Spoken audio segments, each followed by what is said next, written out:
Well, good evening.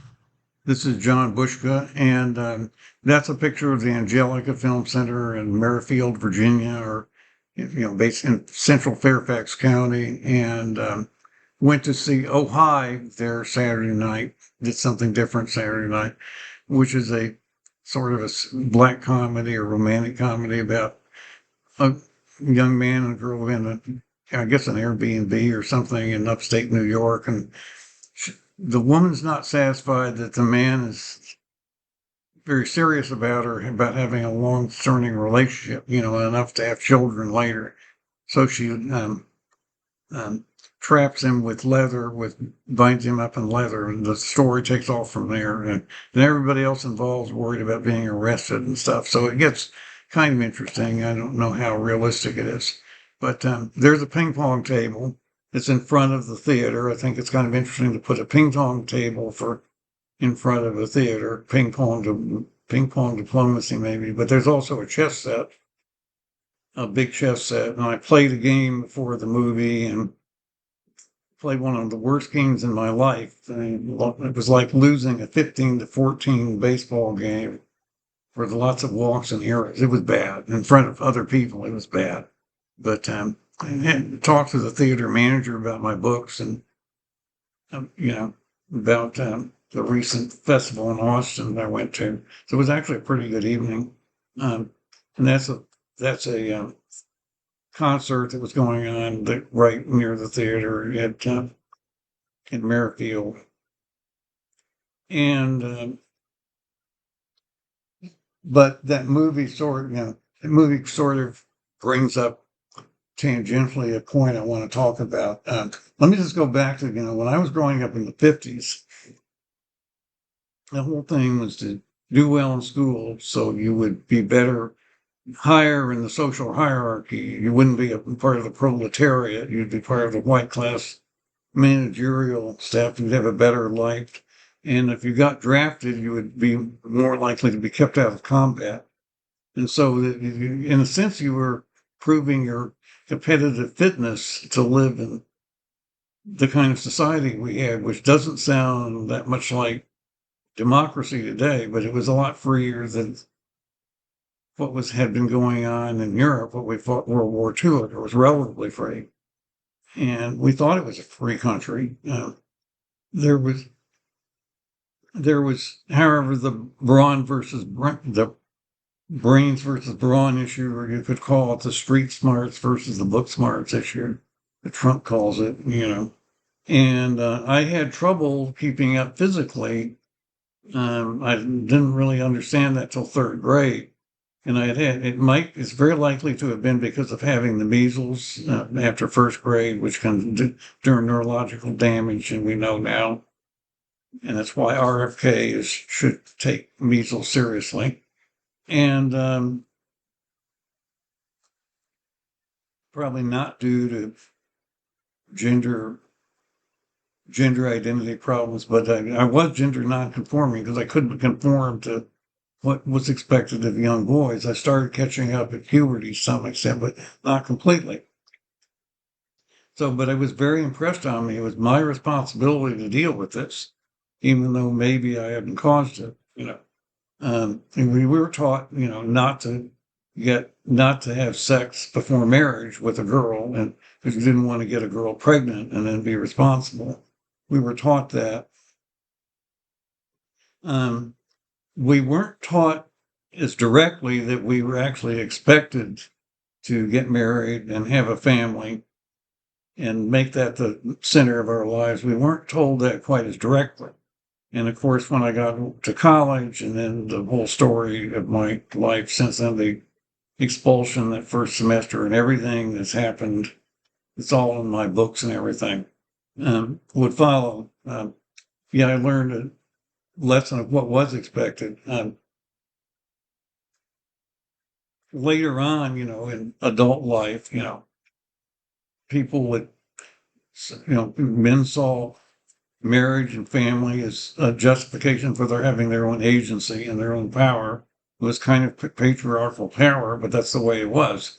And it kind of meant if you had kids that you had to raise in a stable marriage, you had skin in the game. and there was a reason people should listen to you because you had skin in the game. Um, but we weren't taught that directly. We were supposed to figure that out. Um, and You sort of figured that out sort of because most young men had enough drive to want to have, intercourse with women they encountered. My father would say that all the time, that he had wanted it and it was natural to want that. But I didn't really want that particularly. And I thought that was kind of strange that he was confessing it.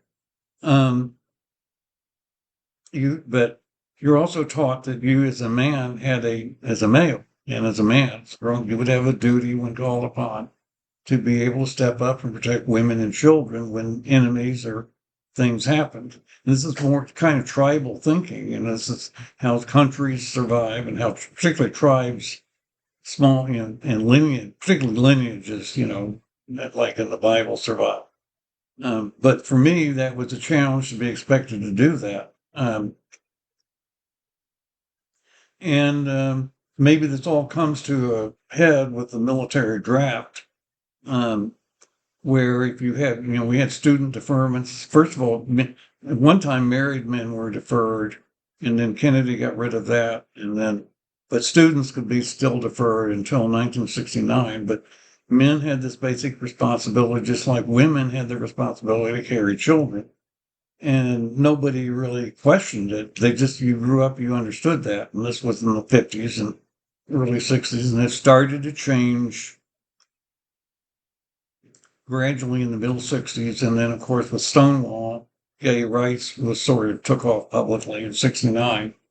But one of the things that, people would talk to me about this, especially like on that Science Honor Society trip my senior year in New Hampshire. I had a conversation in a motel room with a roommate for the weekend, and he was into dating girls and said how wonderful and how close he felt to it. And it was an experience he'd never had before. And a couple other people were telling me that just we were driving around and out and everything about. But I wasn't responding to that.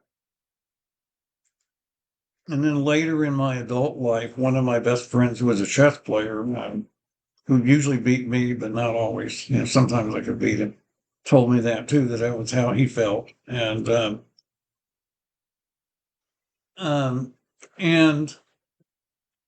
so that was how it was. This is getting into the 70s. I came out again and then lived in New York City from 74 to start of 79, then moved to Dallas for reasons that are complicated, but that probably saved my life from AIDS, from dying from getting AIDS. Um, but one of the things I noticed living in Texas pretty quickly, and like by 80 or 81, a lot of young men were getting divorced.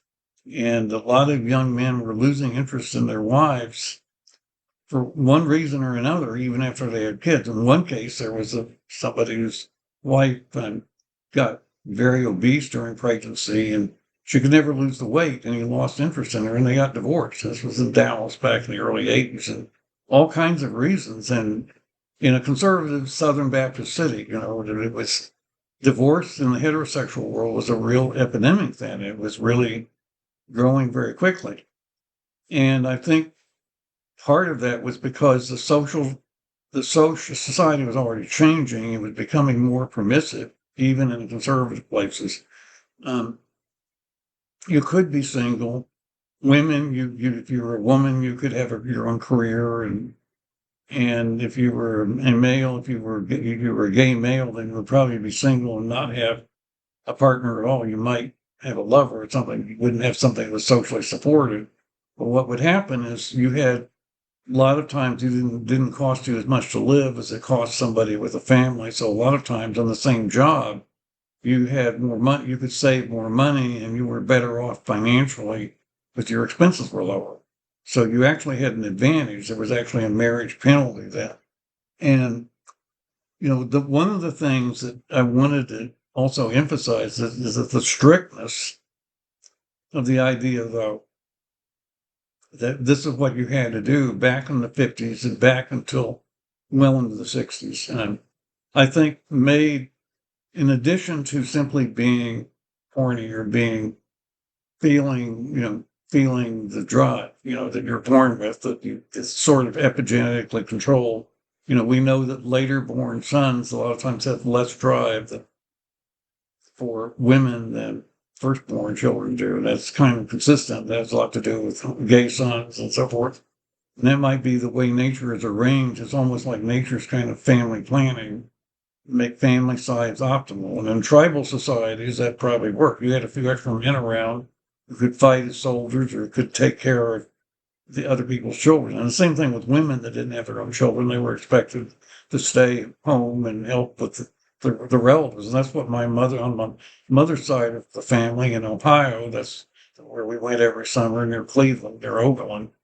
That's the way it was. My mother had two unmarried sisters that slept in the same bed and a bedroom in the same house and kept, and that's kind of how, and had an uncle who became important in my life, who worked in an import company in Cleveland. He had fought in World War II, but he didn't marry until very late in life. And then they never had any children. A couple of them did marry, but didn't have children much later in life. And that's kind of how it was. But the strictness of things helped make it interesting. It helped make marriage, staying married to one person and remaining interested in them for the rest of your life. It made it possible to it made it possible to do that, or made it interesting to do that for men. So it helped feed the cycle of what kept them interested in the intimacy they had. Just as I don't have that, so all kinds of things that stimulate fantasies mean something to me, but I don't have anything like a socially supported idea that's socially reinforced and that gives me agency and power that would make me able to continue functioning in a relationship like. And a lot of men are finding that's much harder today. Another thing is just a lot of people don't. And back in the 50s and early 60s, a lot of people didn't. A lot of in the 50s and early 60s, a lot of people didn't encounter people with members of other races in intimate settings very much. So there was very little interracial dating or children. So that just didn't happen because the society hadn't become integrated enough, despite the civil rights movement had started. We'd have Brown versus Board of Education and everything, but it hadn't really gotten that far. Today, that's another issue. Another issue for some marriages is maybe the kids won't look like either parent if interracial dating. That sometimes for some people seems to be an issue once in a while. And some people make a lot of that and others don't, but we've gradually accepted it. Ever since Loving in 1967, we've gradually accepted that. So it's not generally considered controversial, but to some people it is. So that was just something I wanted to impress. I've noticed it's still a problem for a lot of people. It's a problem for people I know, personally. And it's not a problem for me, but it's something when it happens in someone else's life, it can affect you. And it's really asking a lot to have a man to be interested in a woman for the rest of his life, say till death do his part, consummate a marriage on the wedding night, and then stay together for 40 years and raise several kids. That's asking an awful lot. But that's what we expected back and then. Yet we didn't really tell people we expected that. We let them figure that out. We told people everything else. We didn't quite tell people that quite that bluntly. You had to find that out yourself. I just also was going to mention, I saw a couple of essays on Medium by Teague Rockwell, A Moderate Gender Manifesto, and another article about brain scans. And I'll give you the links for them. But generally, it's an issue the other day in Medium. It takes out a very reasonable position that um, we should treat trans people with gender affirming care when you can find an actual cause. And he says we're getting close to being able to do that. And um, there are brain differences. Supposedly, one of the things is whether your central nervous system accurately in a child recognizes all of your organs properly. Once in a while, rarely there's some problem like that. There are some physical problems with the central nervous system that can happen, and well, he kind of takes the position that adults should transition only when they can actually find out that they really have a physical problem. He's open to the idea that maybe youth could, if we really had a good enough diagnostic test. He thinks we should try harder to have a diagnostic test for neurological differences. Now, with NIH, back in March, I had made a video where I showed you an NIH paper that discussed both difference between trans people, the brains in trans people and gay men, and discussed that the differences aren't the same, but it's just not very clear what they are. But that is something we could use a lot more research on. Um, but generally, the problem would be if you are very restrictive in who you will treat, then that means, and he also says this in the article, that we really shouldn't be teaching gender ideology to children in schools because it's still contested. It's still a contested idea. It's not proven. It's more a philosophical idea, and we shouldn't be teaching that until later grades when people have had biology and social sciences and so forth. We should be teaching people to behave according to their birth sex, which is what I was taught, what I grew up with, that we should still continue doing that, which would be very hard on some people, as what's hard on me. I had to deal with it. So maybe I expect others to deal with it, but I did have to deal with it. Now I had more help from a lot of people dealing with it. I was a little more fortunate financially than a lot of people, but I did have to deal with it.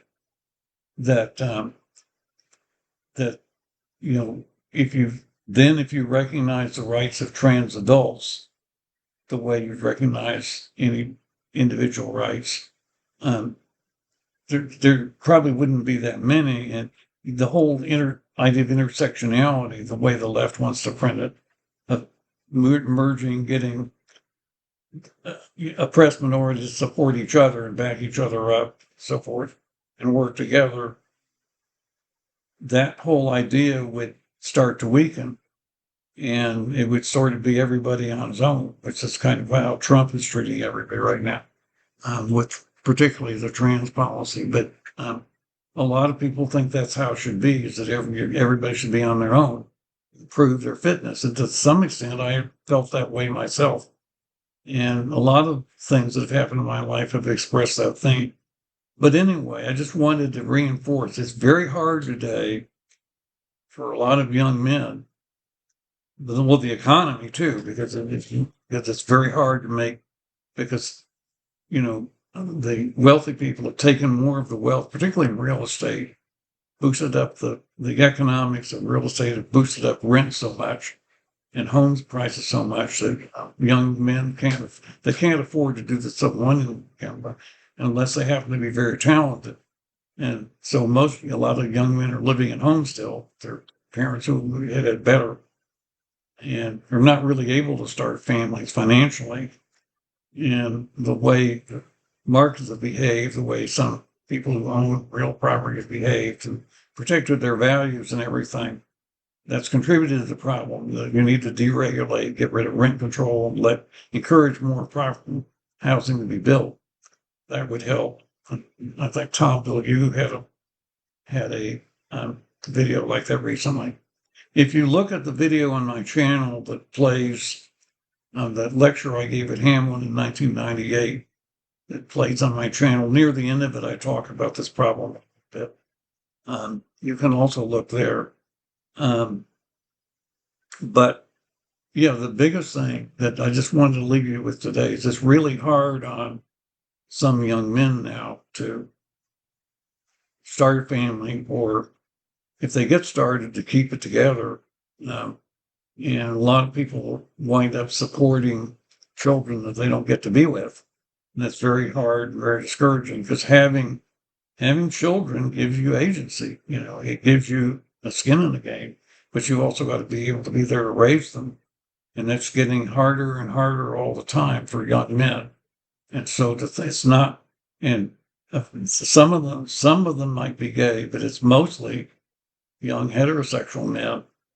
Um, and it's the looseness, the fact that the individual liberties have gotten looser for everyone, and that you don't have something being expected and being mandatory the way it used to be, means there's not as much incentive to invest that much in an intimate relationship with one person for 40 years. There's not the psychic reward that there used to be, because society is much more lenient.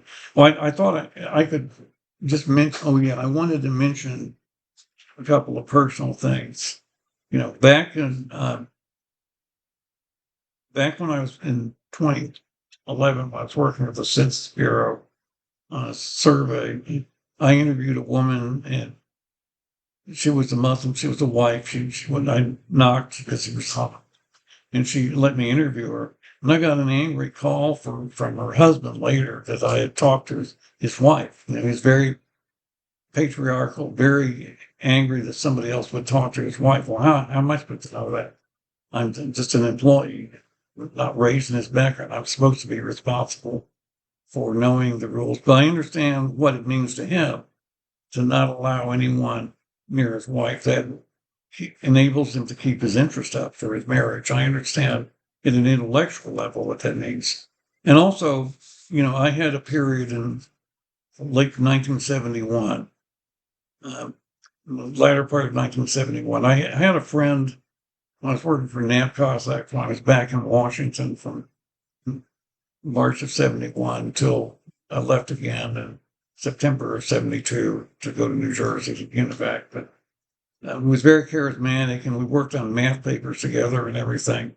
But he was actually already, he was only 26. He was actually already on his third marriage. And he would give me advice on dating. So I dated a woman, actually dated two women, but one in particular for a while. We went out, saw some interesting things. We went to see Leonard Bernstein's Maths together. We almost went to see the Senators' last baseball game, but she couldn't go for some reason. The one of our fans walked out on the field, and when the Senators were moving to Texas, I remember that. And then I sort of stopped calling. I was there in February of 72 at the church. They had a party. One of them, the pastor that had his party, or a gathering in his own home in suburban Maryland, of people to watch Nixon in China, which of course is this ping pong diplomacy story. We showed you the ping pong table in Maryland. Sort of that issue sort of touches my life tangentially there. But then she was there then, and then I sort of just stopped calling her. And then she broke down in a meeting, in an encounter meeting at the church at the end of April. That was interesting. She said she felt like she was in a box. I don't know if I had caused that or not, but there had been I think if I had been more physically confident, I would have been able to consummate a marriage and marry her. But then I might have decided I was gay a few years later, and might have gotten caught in the AIDS epidemic, and I could have gotten HIV and then given it to her, and it could have been a catastrophe, if my life had followed that course.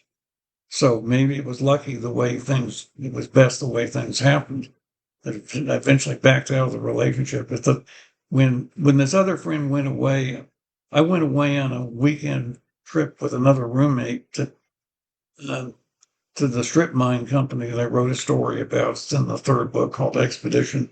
But it also sort of reminds me there was a movie called Jerome's Razor back in around 2000 or 2001.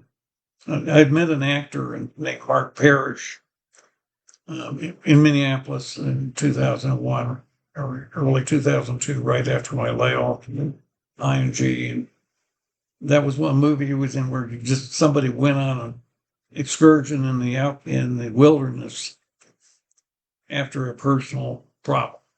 And so I have a story like that in the third book. So I just thought I would bring those things up. But again, this is take seriously the problem for young men to be particularly be able to form a relationship and raise a family and be steady enough and raise a family and raise another generation to carry on the skills that we have, particularly with the challenges we have now, climate change and AI and and foreign instability overseas, aggression overseas. Other countries got this accelerationism where other countries are not cooperating but want to be in a position to take everything for themselves if the rest of the world falls apart. That seems to be the way Russia is behaving anyway. And then you've got the entire psychology of what happened with Israel and Gaza. I won't get into that now, but I have my strong feelings about that too. But that's what I wanted to just leave you with today is how important this problem is that young men are having a real hard time forming and keeping relationships and raising families at all. And I wonder where this is going to lead. And I kind of butted out of it by being a gay man and coming out a second time in 1973. But my life has turned into one of quantum entanglement, I guess. What goes around comes back. And a lot of interesting videos about that right now. But that's what I wanted to leave you with today. And I do thank you for listening.